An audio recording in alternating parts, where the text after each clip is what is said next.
Hi, I'm Beryl, and the theme of today's video is my favorites. I do all these episodes where we look at your favorites, and I just figured maybe I'll share a little bit about what I like. I feel like maybe for the next one, I should come up with my own recipe. Huh? I think I'm gonna do that. So I'm gonna share my favorite toast recipe and my favorite instant noodle recipe. Behind me is art from our artist of the episode. Her name is Luisa. She's originally from Italy, but is currently living in Germany. I'm gonna leave a link to all of her info below. And with that, we're gonna start with toast.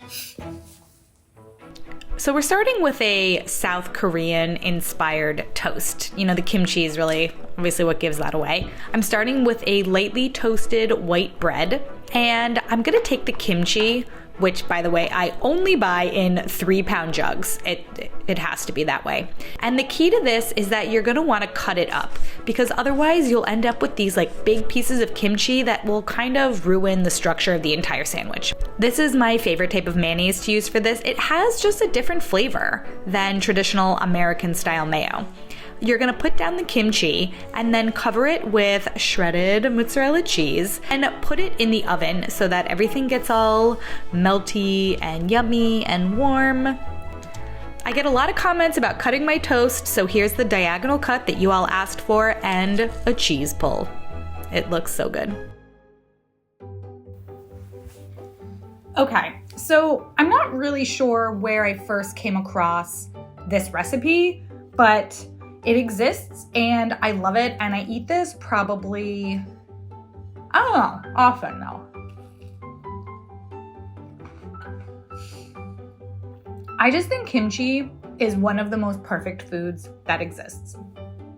It is tangy and it's crunchy, and like I love crunchy food that isn't loud crunchy, you know what I mean? And by adding the cheese and the mayonnaise, it just kind of makes it like, oh, it's kind of like pizza. Huh?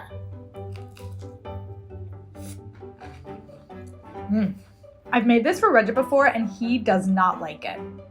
I was really surprised. I was like, oh my God, my favorite toast. And he was like, I don't want this. And I had to finish it.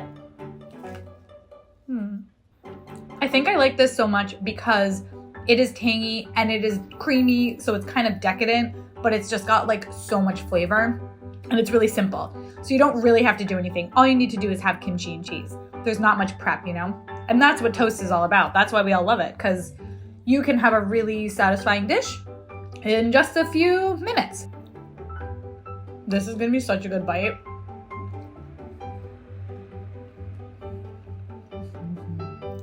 I ate that very quickly. No surprise, but okay. The next one that we're gonna do now is my personal favorite instant noodle recipe.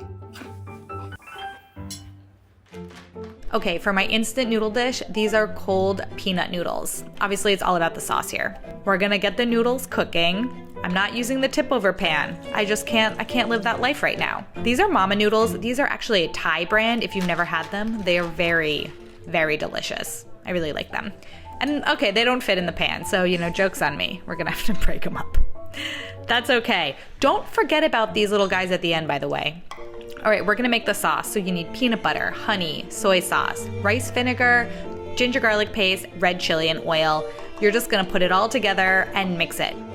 Super, super simple. It looks really nice.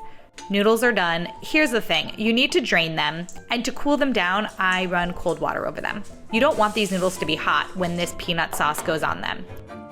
You don't want the peanut sauce to get warm.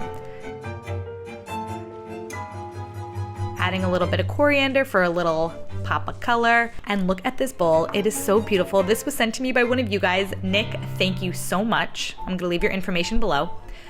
Plating with some more coriander, a little bit of sesame seed, and I mean, it looks professional, right? This looks professional. It looks amazing.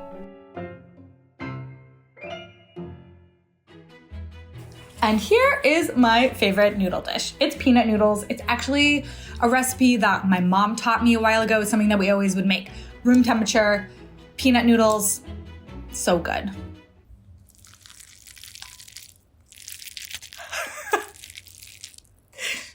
That's ASMR. These really remind me of summer. When I was little, we had this screened-in porch and we used to have family dinners out there, and when my mom would make them, eating these just kind of brings back these like crickets chirping and like the kind of cool summer nights and eating these noodles. Kind of a nice memory. I think using chunky peanut butter is really important because you need like those bits of peanuts. If it's smooth, I don't know. For me, I just need the peanut bits. Okay, this bowl, I did mention it in the video, but this was sent to me by one of you guys. Nick, thank you so much. It's so beautiful. They made this themselves and I'm just completely blown away. And I feel very lucky, like thank you. And thank you to everybody else who has sent something to my P.O. box. Like, I know I've reached out to a lot of you and I have a couple of letters that I've been writing back to those of you who wrote me. But like, it's just so cool. I feel like a lot less alone than I did a couple of months ago, if I'm being honest. The trick to making these good is that the noodles need to be cold when you put the sauce on them, because you don't want the peanut butter to like melt at all from the warmth of the noodles after cooking them. So I like to usually, I rinse them. You know, you saw that I rinsed them. Sorry. And then bing, bang, boom. Just put the sauce on and you're good. To hold myself accountable, I want to let you guys know that next week we are doing a liver episode. We're doing the dishes that I don't like. It's happening. I just am saying it out loud because I have found myself being like, oh, maybe I'll just do this instead, and maybe I'll just do this instead. It's happening. So with that, I will see you guys in my next video.